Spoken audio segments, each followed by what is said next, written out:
Hello, everyone. So today we're going to be talking about how to take the derivative of a polynomial, or at least this function, x squared minus 2x plus 5. And then what we're being asked is to find the slope at x is equal to 3. So with this graph, if we plug in x is equal to 3 into x, or 3 into x, we'll get the position, but we won't get the slope. And we could say maybe take the point at 2 and 4 and then like draw a line and figure out the slope. But then that wouldn't be accurate. It would be a pretty good estimate, but the most accurate way to figure out the slope of a line at a certain point is to take the derivative.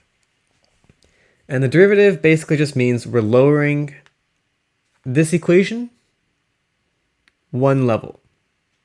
All right, so the way that we do that is we look at the power here. If we have a 2, we're going to bring the 2 down and multiply it next to the x. And then we're going to make this come down one level. So instead of it being a 2, it's going to become a 1. So let's do that. Let's bring the 2 down. And then the x squared becomes x to the first power, or just x. And then here, the power that we have that's kind of invisible is x to the first power. So we're going to multiply 1 by 2. So we get negative 2. And then the x, since it's at the first power, it's going to go down to the 0 power. And so anything to the 0 power is 1. So x goes away. And then 5, this is the rule for all numbers. 5 goes away. All numbers go away when you take the derivative. So that means that the next derivative, this guy's going to go away. And this would become just 2. This first derivative is going to give us the slope or the speed. The second derivative is going to give us the acceleration. So imagine if you have a graph like this. Imagine you're a plane flying down. It may not seem like it, but you're accelerating upwards too. Because here you're coming down and then you're starting to like speed up more. You're speeding up more. You're speeding up more. And then here, now you really start to see your upward acceleration. All right, cool. So anyway, let's go back. We don't need this one. Okay, so now that we have our first derivative, we're going to plug in 3 into this equation. So let's do it. 2 times 3 minus 2 gives us 6 minus 2, so 4. Okay, that means that our slope at 3, or x is equal to 3, is 4.